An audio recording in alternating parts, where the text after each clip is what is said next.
Well, good morning, everyone. I'm Dr. Laurie Davis, host of the Today Show here at the Disability Channel. And yes, he's back. I know you saw him yesterday, but he's getting to be kind of a regular on the show, right? So, welcome to the show, Dr. Ramin Moderi.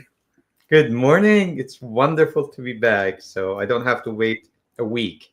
Or, There well, you we had Fridays also we used to do, but yeah, it's glad to be back Wednesday. Yeah. So on Wednesdays, we're revamping our shows, reconfiguring the lineup. And so on Wednesdays, we decided that this is where we would talk about VIP, very important people, which stands for Voices of and for Indigenous people, specialized communities, um, people that we want to feature on the show. So today we're going to start a three-part series. And today, Ramin and I are going to talk statistically and geographically about the presence of gangs in our lives, which does and has posed a big threat to our safety and everything else that's going on. Gangs exist from right where Ramin is in Southern California all the way to the north where I am and every community in between. And we just want to pre qualify. I've never been in a gang. I cannot speak with credibility about the lifestyle. I'm on the outside looking in. But we are going to have some guests in the next couple of weeks, our next two episodes, with individuals who've actually been in the gang life and got out and so on. So, have you ever been in a gang, Ramin? No, I have not. And, I was surprised. I was talking to my daughter and she goes, Dad, I can tell you about them. I'm like shocked, my little angel. And it's like, oh, uh, she said, Dad, and I have friends who've been. I said, well, she went to really good high school, nice high school, so you don't know what's out there. And sometimes we close our eyes. And she said, "Oh yeah," and it's we are in Southern California, and it's here. And while we discuss things that we'll see, my God, it's a huge thing, and it doesn't matter which geographic, which part of the country or continent you're in. So no, personally, I have not. I have contact. I've been working with some, but I've never really been involved or been into except movies Right. and books. Well, yeah. And I watched a movie last night. It was called Jury Duty. Mm, yeah. And it was the story of a young woman who was called into jury duty and then approached by the mobster who was on trial, his gang, to have him acquitted. And the way that she would be able to do that would be to hang the jury. And if she didn't do that, they were going to kill her little boy. So she didn't really have much of a choice. She was between a rock and a hard place. But there was, it's interesting that that's the movie that I watched last night, and it was all about gang activity all around. And of course, our good friend Jay Stoyan, there's another potential guest for us because Jay wrote a book about 20 years ago, The That's Life of funny. an Irish Street Gang. So, so we have connections. We have connections, and we'll make sure that these guys get on board with us talking about that. All right. So let's go over to you. Well, first of all, let's look at the why. Why would a kid, 12, 14, join a gang in the first place?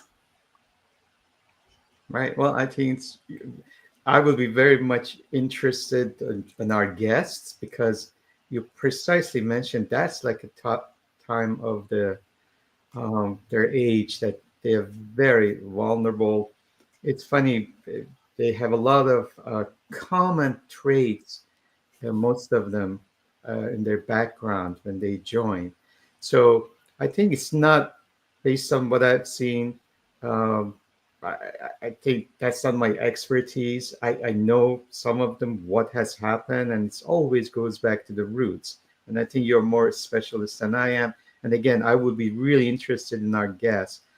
I think what I'm probably can talk about mostly from the business side of things. I'm going to look at the structure, economy side of things, and business side. So, what can we learn from the structure of the gangs? I mean, when you go back to 1880s, 1870s, when we had the Irish, and they come here in New York and in Boston, and then think about mafia, Italian mafia. Think about Al Capone. If you ever watch Godfather, which is one of the greatest movies, there's a lot of lessons to be learned. So my life, I always try to learn from the things that it might appear very negative, but there's always a positive we can teach ourselves from those. So, um, but again, I have my own opinions why people join, but I will leave it up to you and our guest because I think you're more obviously um, expert on these things. But again, these are going to be my guess if I offered my choices. So I would Right. like to hear what you have to say as far as with all the Mhm. works that you've done with variety of. I Mhm. know you have worked with quite Oh, a few yes. gang Yes. members, so Yes, you I do have. have excellent. So I would like Mhm. to hear your, Yeah. your. Well, the clients that I've had who've been in gangs and out, they live the gang life, but generally it starts with even something as simple as a bag of chips and a can of pop. Mm, And they can be lured that way with a bag of chips and a can of pop. Maybe they haven't seen a treat in years or ever. Usually they prey on children who are not solid or secure at home. So there's problems at home. They've either been thrown out of the house. They're vulnerable, really, really vulnerable. And my clients who've shared those raw beginnings with me, it was all about not being parented and not having good parents. And so abandoned by the family. In other words, maybe they've gotten into a little bit of trouble and the family has abandoned them. So they're looking for a family, a place where they right. feel that they belong and also can be of service because one of our main core belief value system, we all want to be of service and we all want to help. So if I can't help my family, or if I do help my family and it doesn't get acknowledged or recognized, well, maybe here's a place where I'll be validated. So it's often, I would say 90% of the time, I don't have that statistic, but those are how they get lured in. There's trouble in paradise, so to speak, and they're looking for a place to land. And so the gang structure, which you're going to talk about, is very savvy at finding and preying upon those kids. I mean, we're talking 12-year-olds. And then the training begins. And who's more impressionable than a child? Right? So now this becomes not only a lifestyle, it becomes their schooling, their friends, their camaraderie, the validation, the support, and we're in business. So it's very personal why kids join. And I know there's tons of other reasons, but those are the ones that I'm aware of based on the work that I've done with ex gang members and anybody that I've heard speak about being in a gang.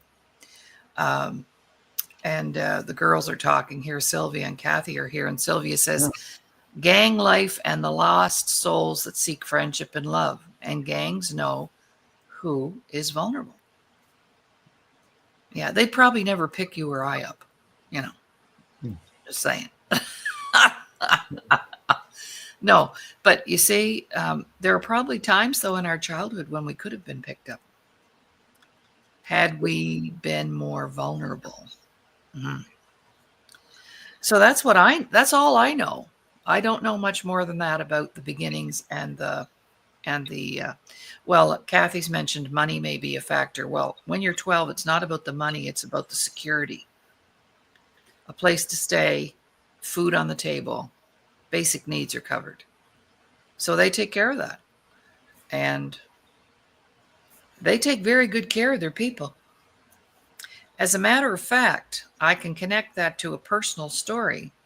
I went through a very nasty court case back in the 90s. And after it was all said and done, I went to see um, a chiropractor slash massage therapist. I was all stressed out. My body was completely like a big ball of nerves. So he was recommended to me, and he had been a wrestler, a famous wrestler back in the Mm. day, and a member of the mafia in Montreal. I didn't know that when I went to him. He was recommended to me by a friend. He was really good at what he did. And he got that stress out of me and the pain and everything. And I was telling him my story, and I shared that my lawyer had sold me out, you know. And he said, well, he said, you'd have been safer and better off if you had been a member of the Montreal Mafia. Because, first of all, if you had been a member of the Mafia, that whole court case would never have happened. And if it did happen and it went down the way it did, your lawyer would be gone because we would have whacked him the next day for not taking care of you. So you see that protectionism, that safety. You know, some people say they say gang, and they get all these, like you said, these negative connotations attached to it. But they're organizations, and they're organized, which you're going to talk about. So yeah, I'm not saying I want to be in a gang, but I was told by a professional that I should have been because I would have been a lot safer. Imagine. Over to you.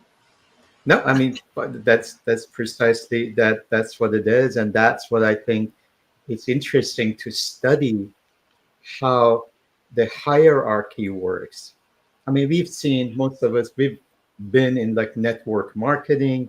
We talk about pyramids, how the whole thing works, and this is no different. And the only thing is like life and death in here.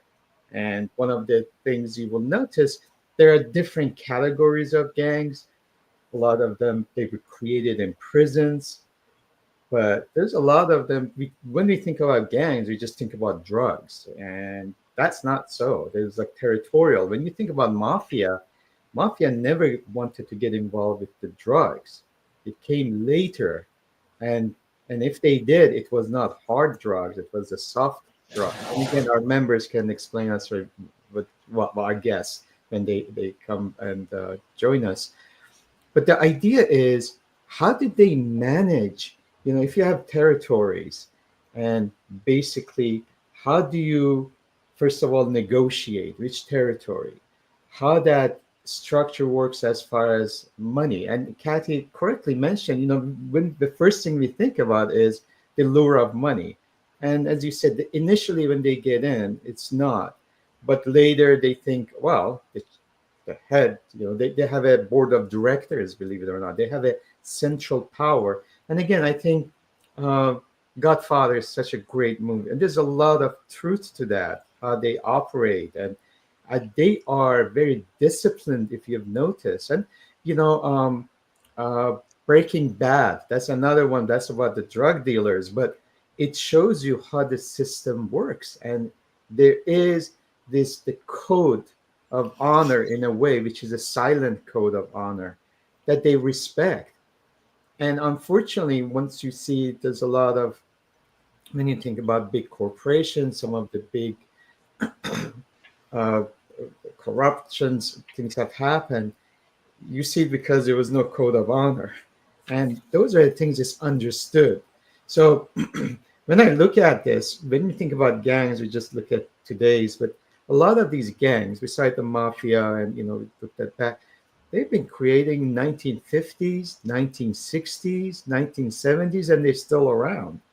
We think about, you know, we go back at the, like in California where I am, we have the Crips and Bloods. They started in LA. They're the rivalries, and for them was more of a territory. Then one of the largest ones are, the Aryan Brotherhood. They're like, Nazis there, but they were more of a prison gangs. It was all about their power struggle and protecting their own members. And they're very brutal. Like you said, there's no mercy. But not all of them are basically, they kill, or it's more about protecting their own members. And, that loyalty is important. Of course, again, our guests will talk about those that there's always a fear because they know too much about the hierarchy and the system. So, we see, at least in the United States, we talked about there are groups like neo-Nat, like Aryans, they're all white. Then we have quite a few African Americans groups, and then we have Latinos. They could be from Mexico, the Puerto Ricans. There are groups now, they're coming from Venezuela, El Salvador. I mean, Guatemala. I mean, they are have their own groups, and it's all about the identity in that situation. And as I mentioned, like in Chicago, we go back. There's Latin Kings, and then we have those are mostly Mexican, and they are some Puerto Rican. They started in 1960 in Chicago, and they're still going. They're still strong. How could that happen? We that they are known how the policing, and that's what again I'm interested in seeing how our guests, with everything known, how they glue this, how did they keep that structure together? All days, the police would know where they are, but they will move. They were very mobile. But after a while, I mean, they just get their territory. There's this loyalty from the neighborhood. When you think about Al Capone, he had over 10,000 people in his funeral. A big, What? yeah, he had one of the highest funerals in Chicago because of he knew the system. He helped the community. Remember, we are going to Great Depression with all the wrong things he did. Again, he's coming back from a Catholic background. He helped the churches. He helped the poor. So they knew the system, and it was almost like more of a socialism in a way. They were helping to make sure they are fed. So there was this big, there was this loyalty. They would not snitch, and the snitching, as you know, is like a definite no-no, and especially in the prison system. So on the other hand, we have the MS-13 that started in 1980s, and then one of the oldest ones, believe it or not, we have the Jewish Defense League. They were more the political side. Get rid of, they were in United States and Israel. Get rid of people that was for against Semitism. So that was the way. But they were gangs. So it doesn't have to be all about drugs, and it doesn't have to be all about money. Um, so one of the interesting things that there was a graduating student in 2000 in Colombia. He started studying the gangs, and he actually now he's a professor in sociology in Colombia, and he was looking at from the economic side of things, and that's what I can talk about. Again, the life I cannot, but from the economic side of things, it's really fascinating about their recruitments. And like you mentioned, they know where to go. And you said like a bag of chips. They're very good at that. And they know the vulnerability. And you've said, we talked about yesterday, but you also, when you look at the victims of the robbery, or even when we talk about rape, the predator generally knows the feeling of their victim. They know how they react. If they're nervous, if they are not confident, and they that's their prey. So at the same thing in the gang recruitment, they know who's vulnerable and who needs, like you mentioned, the sense of value and belonging. Like you mentioned, a lot of them come from broke, not all of them, because there's some actually rich white dudes are coming from really high. That's for the sense of, again, significance sometimes. And we hear about the rap singers that they claim, some of them they just for glory. And I don't want to use names, some really big names.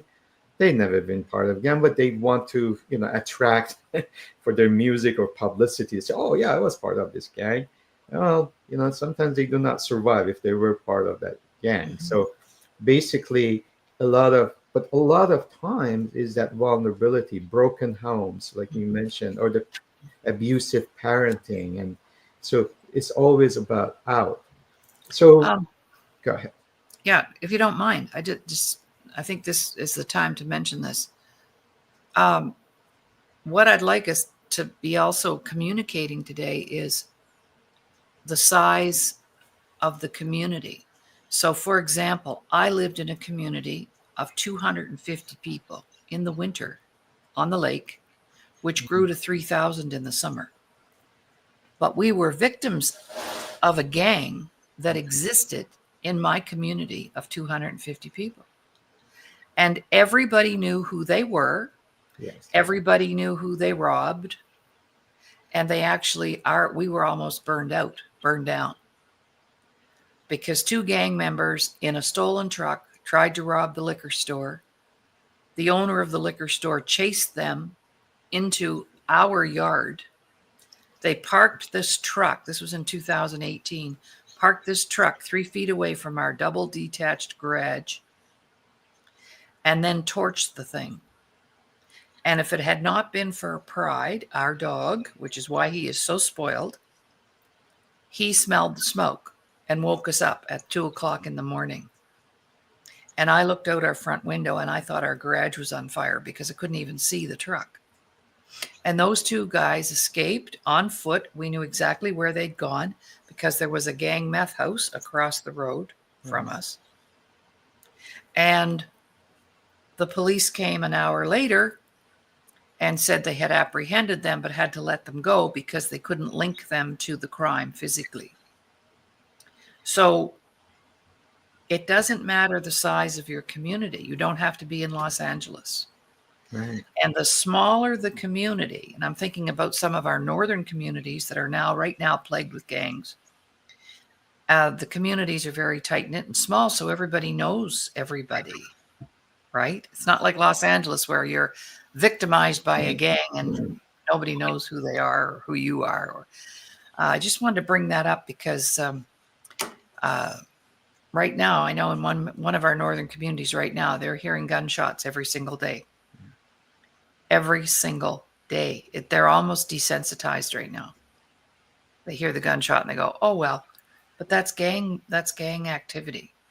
So I just needed to bring that up because you're going to reach back around and talk about the economics and and the police are like, I don't know if their hands are tied, or they'll threaten them to burn their house down or kill their wife or take their kids, or I don't know that. Our guests will be able to inform us of that.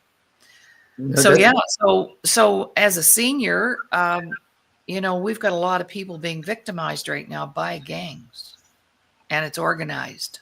that's exactly exactly. It is So I'll get organized. back to you on the organization of it Right. all. And as I mentioned, it's not just about drugs. It's about No. control, power, extortion, and that's how it started. The territories and how the business owners, in order to be protected, because that's the power of Yes. organization. Oh, you got to pay 20% of or 10%, whatever you earn every week, right on time. And again, I don't want to, those are the bad things, but learning from that, the discipline that they have, what they do, they're right on time. The books are perfect. They collect every penny is accounted for. If you have a penny here or there, they get punished because everybody's accountable in that organization. Again, we look at the glory of, oh, the drug dealers are making so much money. Well, one of the things, if you notice, if you watch a lot of these movies, these drug dealers live with their mom and dad or, parents' house. If they were making so much money, they wouldn't be. So we have to differentiate who's making that money. So generally, the organization starts, they have the main boss, and then they have a central, the board of directors. The rest, majority of them are the foot soldiers. These foot soldiers are the one who, if it's the drugs, they deal. If there is, they have to teach a business a lesson. They're the ones who go there. And then you have it below the foot soldiers, the ones that they want to be foot soldiers. The question is, these foot soldiers, believe it or not, they make so little money. They do, because majority of everything goes to the head of the group, the board of directors. I give you one example, economic example. If first of all, the second person in power, they always send out 20% of their revenues immediately goes to the boss. But what happens is, we're talking about, let's say, the drugs or extortions. If the boss is making $500,000, and that's what it is, just as an example, the foot soldiers make $500. I mean, there's a big discrepancy. And why is that? And again, they are accounted, their different levels. So they have the board of directors, and why people would do that? They can go work a minimum wage and make, money in McDonald's. They will make more money. The idea is they think they would get to the next level. That's where because sometimes some of them make $20,000 or $30,000 a month, and it could be lucrative. There's some of these gangs. I mean, their members have, but majority of those are there. Again, initially was because of source of belonging and being a member of a community for them. But the second was, oh, so and so is making that money. The interesting thing is the boss knows that, and on purpose makes sure the foot soldiers don't make any money. And the reason for that is so for them to know who's the boss. This is the boss with all the power, this luxurious environment, whatever, and they have to listen to him. So there's a power in here that unless they're really dedicated, they're not going to move on. But there's this, again, the perception of letting them know, hey, listen, I got all the power. And that's what how they're organized. And again, watching the movies, it gives us a good, movies are fiction, but they come from reality of life. Even when we exaggerate things, I think a lot of good movies, and we've talked about, some of the movies about investing, and we've talked about trading, but there's a lot of truth to that because I've lived through that. I've seen the people that they project on the movie set. I've seen them. I've seen what happens on Wall Street, what happens in the parties, and there's a truth. So it's not just fiction. Even if it's like exaggerated, it's still there. And that's what I go back. There's some great movies. Even a movie like Casino, we learn so much about the interrelations. And you can see that you mentioned about safety. A lot of these, not all of them are out there to kill people. They have their discipline. There is a reason sometimes, they're not gun swinging. They do have the discipline. They get punished if they didn't do it for the right reason. The rivalries are the one most of the time. It's about competition. So they don't try to just do, but they do. And a lot of innocent people right in the middle. But sometimes they do have their purpose. Even if they do robberies, they do have, again, there was a reason for that a lot of times. So it's not just, being anarchists in a way.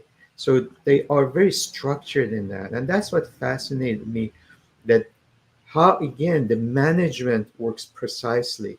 There is a management, there's accountability from the accounting side, how everything is accounted for.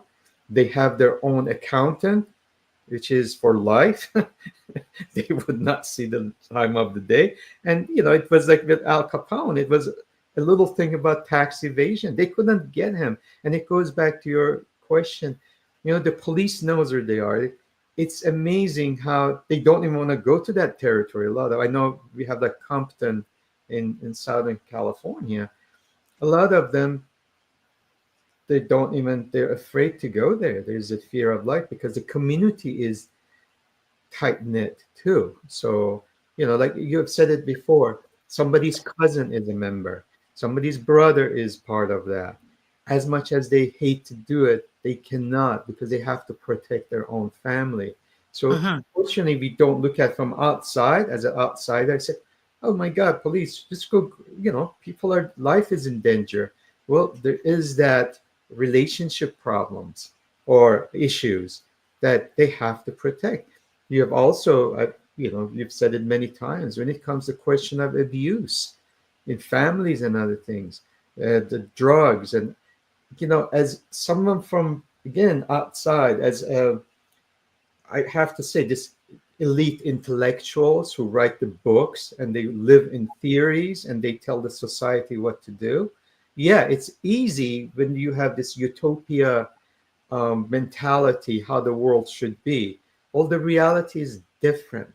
Is that when we study the people's relationship, that's why again from economic point of view, I've said it many times, I repeat myself, the heads of the central banks, the members of the one who talk about inflation and interest rates, most of them they never worked in their lives. They've had a paycheck coming from the government to them.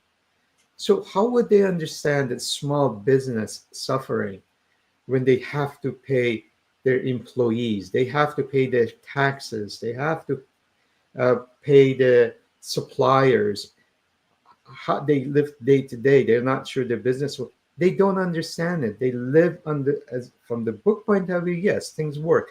The same thing happens when we look at why the police is not doing this. Why not? The families are in danger. Why they're not snitching out? They protect.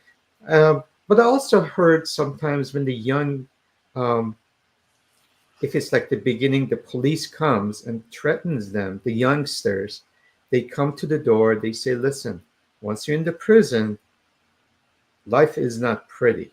Because again, they have separate gangs and they will take care of you. And sometimes the parents I've heard, at least in California, people that have known and they they they don't say who did it, but the police shows up at the door, the 13-year-old who's been part of this, they give them a lesson. They say, well, listen, this is what's going to happen to you. And sometimes it works, sometimes it doesn't. But there's a one way in the beginning for them to maybe get out of it before they're too deep in this problem. I mean, that's my understanding that has happened. I've seen some parents have done that. But generally, the communities are very close knit and they don't snitch out. And that's the problem that the police has, that they need witnesses, but also I need to say the system a lot of times is corrupt as well. I mean, as I said, we watched the mafia is like the same thing with all these gangs. They know who the connections are and how to, it's all about economics, right? How the finances work. And it's not just in the United States or Mexico or Canada, it's all over the world. Every Hmm. place, Hmm. they just call it a different name. And Yes. then, in, you know, in, in many emerging countries, bribery is part of life. They Hmm. just know it is a business. So Right. you pay the head of the organization. Well, there's this government organization. You need a permit. Oh, it's going to take 6 months. 10 minutes later, it's done. Ah, Right. the envelope, a gift basket of gift. Oh, it was just a gift. Please accept this, and then boom, the things are done. So Hmm. it goes around the world. We don't call it gangs, but basically it's the same mentality in a way. It's extortion in a way because the people in power they know where to go, and uh, it happens in United States. It's very obvious when you think about of all the states. The most corrupt states are New Jersey, they are in New Orleans or in Louisiana and Chicago. This is a well known. But the thing is, a gang member, robs something or does for $10. These people do it for millions of dollars. The Mhm. politicians, the judges. I mean, there's a lot of truth to that. And you can see all of a sudden a senator goes to jail or gets caught. But you know how many others haven't been caught? Some of the other Mhm. politicians, how Mhm. many judges, policemen. So there is, the system is not, again, is clean cut. So the system in the gangs and mafia is very clear. They know exactly where you stand, who's in power, it can deviate. Unfortunately, the system outside with the police or judges, it's not clear. It's not clear. It's not. So that's why they, there's this, again, unfortunately, and I use the Breaking Bad. It's just one of them, more recent, or Wire. The Wire was about life of the gangs, and there's a lot of interesting movies. And I know Jay has, he's written the book and he's making a movie. That will be an interesting topic. There's, of course, you have Hell's Angels or the on the bike. The mentalities are the same, but the bottom line is you see how they actually have a hierarchy with a disciplined organization structure. Yet you go to some of the businesses, they have no structure. They're from one way, and they wonder why they don't succeed, and why some of these gangs are around for 50 years, 100 years. Well, something is working, and I hate this. So I'm looking at the positive side, but of course, we rather not to have gangs in our communities because of our safety, but also Right. because of our children, Mhm. because now there's that lure, right? So Mhm. their future. And that's what, again, it would be really fascinating to talk to some of the Mhm. members, Yeah. why it happened. And I will be, Well, we know who they are, and they're open to speak about it too, yes. because they can shed light on the other side. You and I are sitting on one side of the desk; they're going to be sitting on the other side, and we always are very big on credibility. So we're not here to talk about something we don't know. We're telling you we don't know, and we know. Someone said to me one time, people might know about you. Yeah, So that's something that we've read about or we've experienced. So we know about the gang life, but we don't know the gang life, exactly. right? We know about it. So there's a big gap there, a big difference, and it's something that we wanted to talk about because right now it's prevalent um, in many, many, many communities. There's no boundaries such as race, color, creed, religion. Yeah, It's like suicide and abuse. They know no boundaries. absolutely. And so when I'm watching the news, the Los Angeles news, and we see 15 people go into a store in the night and take everything out of that store, that's gang. One time it was a singular or maybe two robbers would go into a bank with a gun and rob a bank. No, not now. It's en masse, which makes it even more dangerous or leaves us feeling not very safe. And how many stories have we heard about them breaking into homes of seniors, uh, killing people's dogs? I mean, you name it, they do it, right?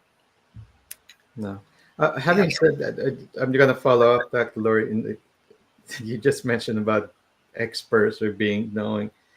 I was I was watching, I don't know, it was on BBC or it was on NPR or something, that somebody was came. He was an expert, and it was about my country. He was a professor, and he was telling, I mean, very adamant because he was an expert, telling about the culture, what's going to happen in my country. And I'm sitting there. I lived through that. I was part of that. And he was so confident, and he was completely out in the left field. He had no clue what he's talking about. He had never lived through it. And yet he was that expert about the what we go through. And I was born there and I grew up in that culture and I know what happened. So sometimes you have these experts, and again, we have tons of degrees and they are talk about culture. Well, culture is called, you got to live through it to become an expert. You cannot just read books and think about this. Yes, you can say that I interpret this from this writing, but he was just giving such a wrong information. And it's the same thing, I mentioned last week about these pollsters. They become such an expert. They're making, well, real life is different. Yeah, we can analyze data, and I do that. I do analyze data. But human psychology, human relationships is so different. You cannot analyze that. You can live through that with experience and being involved with that. So that's why I just wanted to interject that expertise. A lot of people, Mhm. they think they are expert. Um, a lot of men, like on, you know, issues but they also doesn't mean that they don't know some of the greatest coaches of, let's say, in my profession, soccer. They were great coaches, but they weren't a great soccer player. So that doesn't disqualify, but they played soccer, but they are great teachers. They're great mentors. They have a great communication. On the other hand, you will have a great soccer player, not a very good coach, because it's not just about playing it, but also communicating it. So you have to have both. You have to experience it. So then somebody just reads a book and comes and gives it to you. And here I am. I'm just saying, based on Mhm. experience, what I've seen, these are my interpretation of some of the people who actually interviewed a lot of the heads of the gangs and what that was understand. But I've never lived through that. And I No. cannot really judge that. I can just give an input. But unfortunately, you do have a lot of experts that they can write papers and get their PhDs on it, but never lived through it. So that's just an observation. Yeah, and I think that's why we wanted to pre-qualify and be credible and let you know that you know we didn't live the gang life, but we don't know it, but we know about it. And that's why we're going to bring on our guests, because they know. They know how they were lured. They know what they were asked to do. And they're willing to talk about it because now they're out of the gangs living lovely lives. And that's another aspect, when you get involved in a gang, um, getting off the street or getting out of out of it is very, very difficult from what I understand. Yeah, I'm glad you mentioned that. Sorry, I didn't mean to interrupt Yeah, you, no, but go ahead. it is a huge key that a lot of gang members stay because they don't know what life is outside that. They don't want to take that chance. This reminds me, one of the greatest movies, if nobody's watched, it's a Shawshank Man. Yes. It's one of the most wonderful movies in a way of understanding the life. And I can't remember this elderly gentleman. He was released. Morgan Freeman.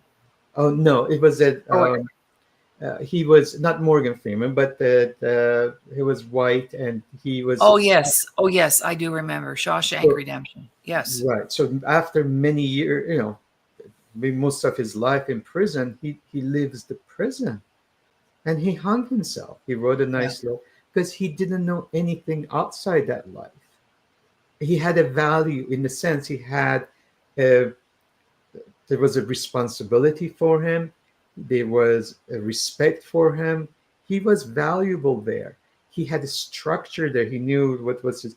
He comes out, and you would think, I never forget. He had his suit on with his briefcase, like a little. Yes. But he he comes out, and next thing you know, he hung himself in the hotel room, and that is the problem with a lot of times when we get involved, we don't know, and that's why the work like you do, that's what it's important to do, that soul searching and offering uh, that there is alternatives. And that's what the problem is with our society sometimes, the policing and other things, that alternative is not shown or is not available, telling especially the younger they are, the teenagers, because that Hmm. sense of helplessness, at least Hmm. they get some value. So yeah, that just reminded me of that movie, that they don't know once they get out, what do they do? That's all they've known most of their That's life. right. So that would That's be right. interesting to hear.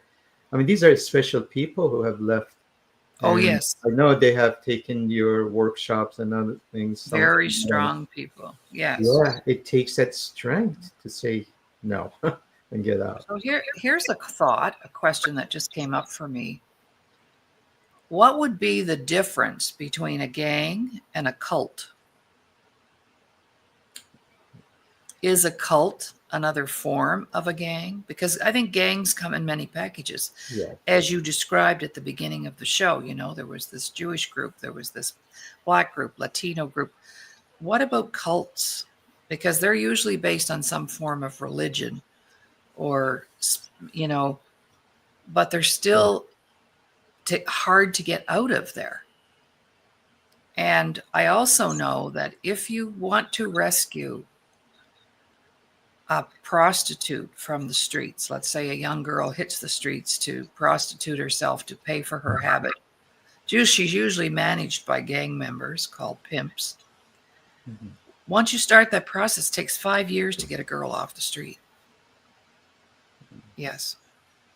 So somehow there's a connection there, I think, with the cult, gangs, the whole prostitution ring, the sex trafficking, which is now the largest crime on the planet. There are more people being smuggled than guns and drugs now. So that's how this whole gang mentality has escalated. And since COVID, even, they're being exposed even more. So, any comments on that? Yeah, and that's an excellent point. And I think when it comes to sex trafficking, again, I know it's huge, like in the Middle East, because it's more of a white crime. It's more of a wealthy crime. We see it starts like with the gangs. We think of a working class, people in the poverty.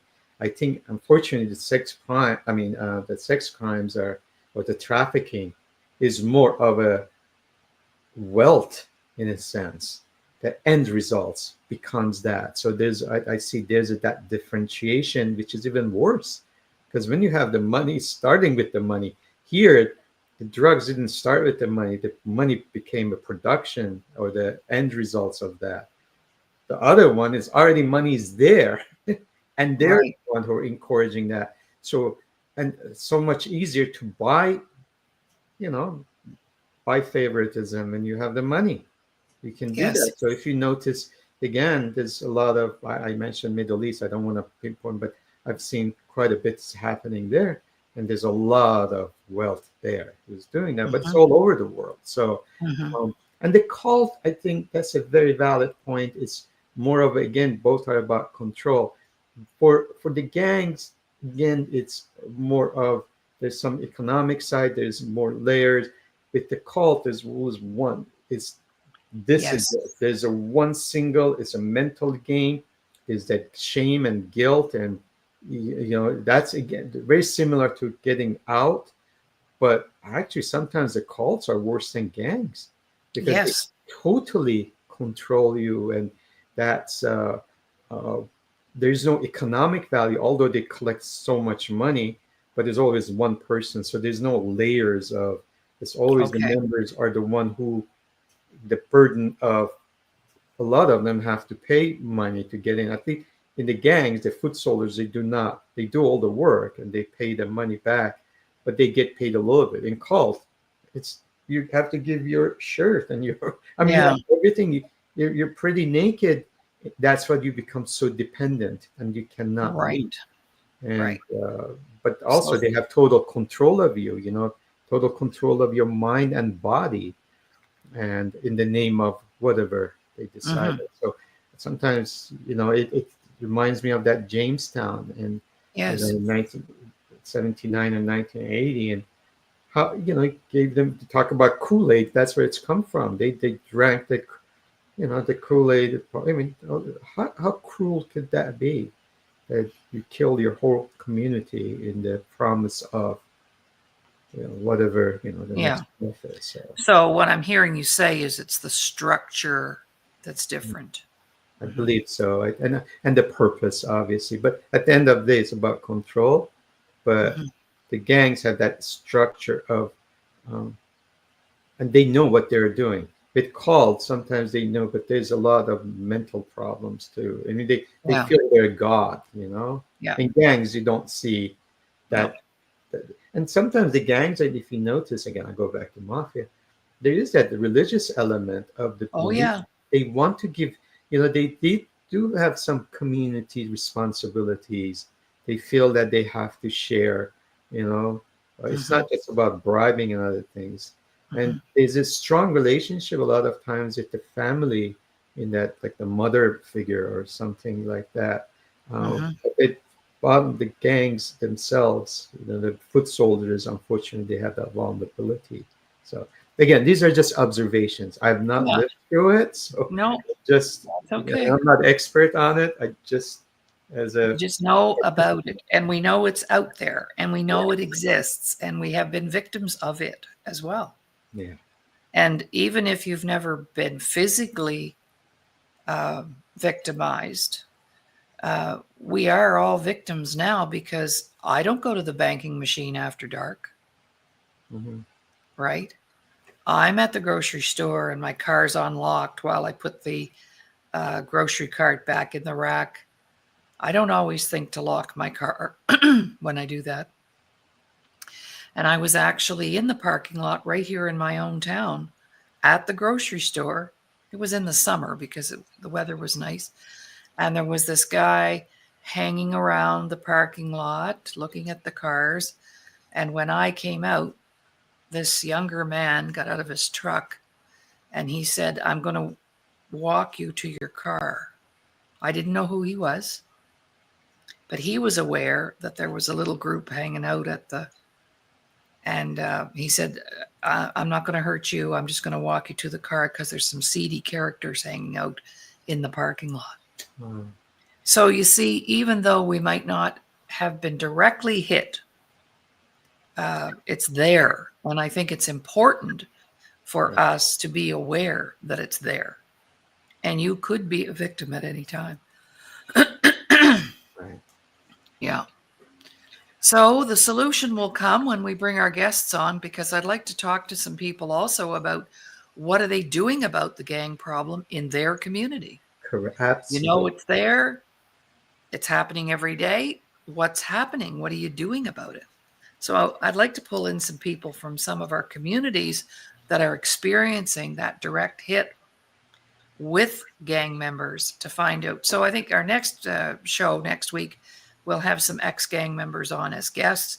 And then the following week, we might have them back because maybe they have the solutions too. So Yeah. anyway, so my feelers are out there. And if you have any connections where you are the expert because you've actually lived the life, then we need to talk to you and have you on the show.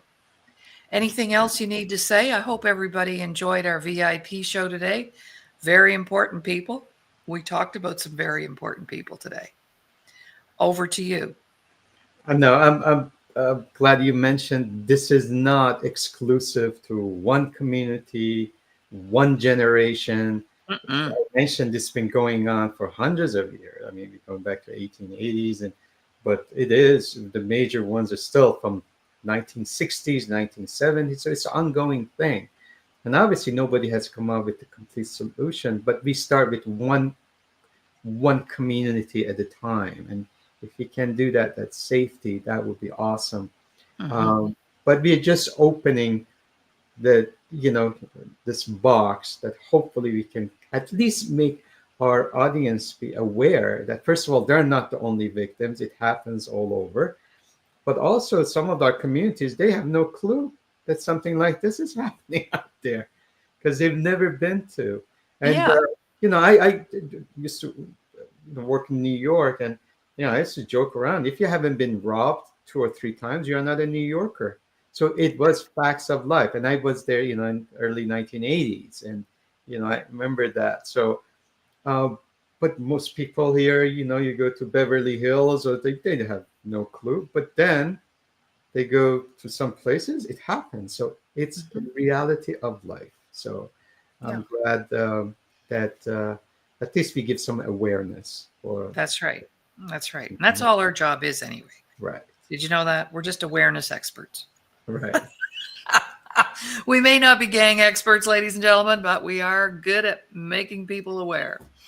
All right. Well, goodbye for today. Thank you. Dr. Laurie Davis and Dr. Ramin Modiri here hosting the Today Show as we present some information around our very important communities, very important people, and educating.